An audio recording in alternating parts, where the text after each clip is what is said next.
Hello everyone, welcome back to my channel interactive classes. आज हम लोग क्लास 10 एनसीईआरटी बुक एक्सरसाइज 9.1 जो कि हाइट एंड डिस्टेंस है, इसका क्वेश्चन नंबर 6 डिस्कस करेंगे। इसके पहले की क्वेश्चन 1 टू क्वेश्चन 5 हमने ऑलरेडी डिस्कस कर लिया है, जिसकी प्लेलिस्ट ऑलरेडी बनी हुई है। तो जिसने भी वो वीडियो नहीं देखा है, आप लोग जाके वो वीडियो देख सकते हैं। तो आज हम लोग क्वेश्चन नंबर 6 डिस्कस करने जा रहे हैं। अच्छा, इस तरह का जो क्वेश्चन होगा हाइट एंड डिस्टेंस में, जो भी क्वेश्चंस होंगे वो ऐसा ही होता है, लाइक वर्ड प्रॉब्लम्स लिखे होते हैं, उनको पढ़ के हमें सॉल्व करना होता है। तो हम सॉल्व कैसे करेंगे कि पहले हम क्या करना है कि जितना हम पार्ट पढ़ेंगे, ऐसा नहीं कि पूरा पार्ट हम पढ़ते रहेंगे। मैं हमेशा जितने भी मैंने क्वेश्चन कराए हैं, मैंने सब में आपको यही बताया है कि जो भी हमें इसमें क्वेश्चन सॉल्व करना है, उसमें हम आधा आधा पार्ट इसका पढ़ते जाएंगे। सारा पार्ट पूरा पढ़ के हम डायग्राम नहीं बनाएंगे, जितना पार्ट हम पढ़ लेंगे उसको समझ के हम डायग्राम बनाएंगे।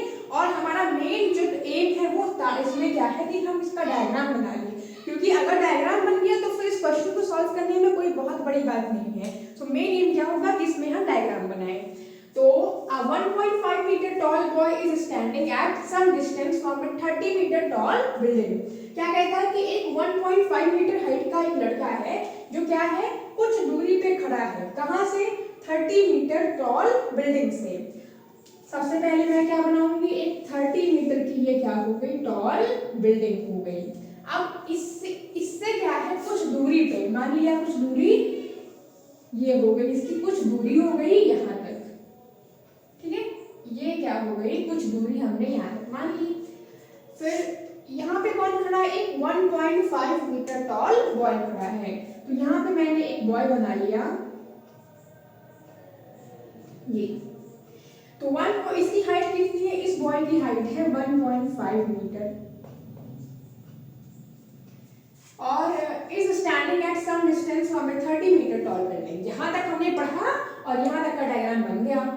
Then the angle of elevation from his eyes to top of the building increased from 30 to 60। अब क्या कह रहा है कि जो एंगल ऑफ एलिवेशन है, मतलब ऊपर जो बिल्डिंग का टॉप है, ये बिल्डिंग का टॉप हो गया, ये बॉटम हो गया। तो यहाँ से मान लेते हैं कि ये यहाँ से इस पॉइंट का नाम क्या रखते हैं हम, डी रख देते हैं। ये इसकी आंख से, तो ये क्या होगा, इसका एलिवेशन कहाँ से होगा, इसकी आंख से होगा। तो यहाँ से ये क्या करता है, इसको देखता है टॉप ऑफ द टावर। तो क्या कहता है कि जो एंगल ऑफ एलिवेशन है वो इंक्रीज होता है, बढ़ता है। कितना बढ़ता है, 30 to 60 हो जाता है। पहले कितना होता है, 30।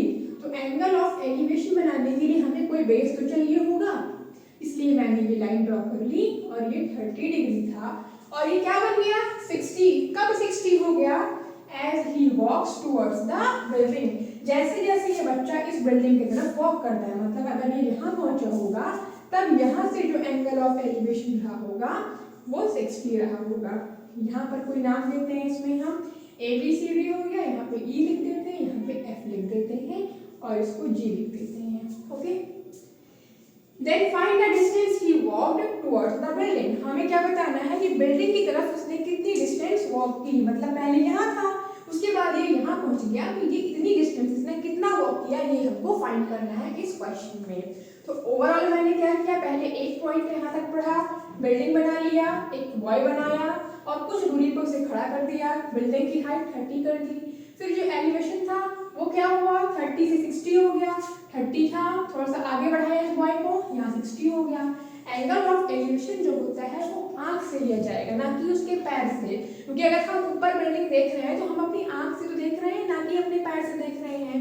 दैट्स व्हाई कि मैंने यहाँ पे जो एंगल ऑफ एलिवेशन बनाया है वो कहाँ से बनाया, इसके आई से बनाया।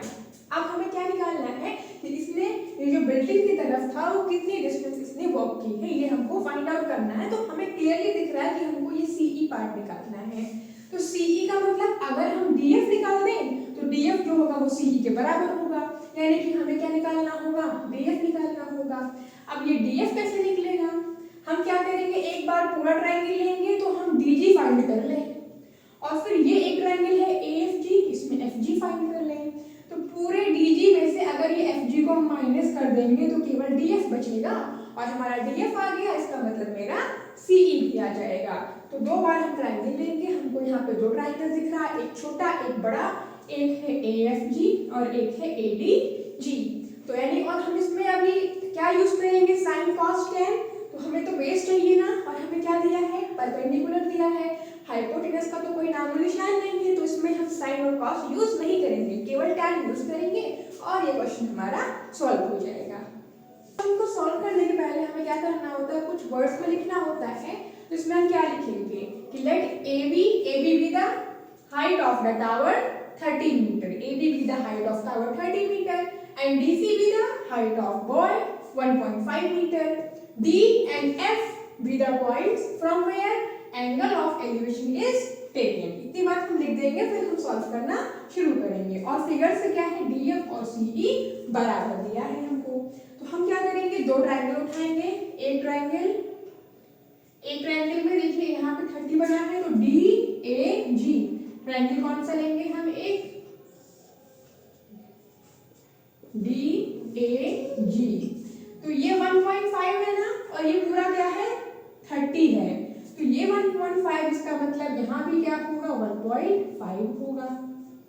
और ये पूरा 30 था, 30 कहाँ से है, यहाँ से लेके यहाँ तक है, तो ये इतना कितना होगा, ये पूरा पार्ट 30 है और इतना पार्ट 1.5 है, तो 30 में से 1.5 माइनस कर देंगे तो ये पार्ट कितना आएगा 28.5, कहाँ तक, G पॉइंट तक, यानी AG कितना होगा 28.5 मीटर्स होगा। और यहाँ पे 30 बना रहेगा। ऐसे ही जब हम क्या लेंगे 60 का लेंगे, यहाँ पे 60 बनाए ना, FGA, तो यहाँ पे 60 है ना, तो यह जैसे ये 28.5 आया वैसे ये भी क्या होगा 28.5 मीटर्स हो जाएगा। हम इन दो ट्रायंगल में क्या लगाएंगे, tan sin cos क्यों नहीं लगाएंगे, क्योंकि इसमें हाइपोटेनस हमें कहीं पर भी दिया नहीं है। तो क्या लेते हैं पहले, इन ट्रायंगल DAG, ये ट्रायंगल कौन सा है DAG, एक ट्रायंगल हमने ये DAG लिया, तो इसमें क्या लेंगे हम, इसमें हम लगाएंगे tan 30। tan क्या होता है, परपेंडिकुलर अपॉन बेस, इसके लिए परपेंडिकुलर कौन है AG और बेस कौन है DG, तो AG अपॉन DG।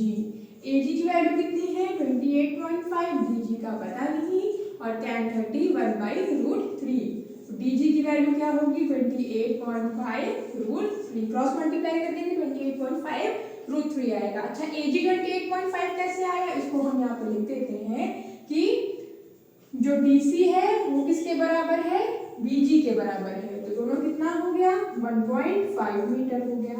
हमें क्या निकालना है, हमको AG निकालना है, तो AG क्या होगा, पूरे AB में से GB को माइनस कर देंगे, AB माइनस GB, तो AB कितना है 30 मीटर और GB यानी कि BG कितना आया है 1.5 मीटर।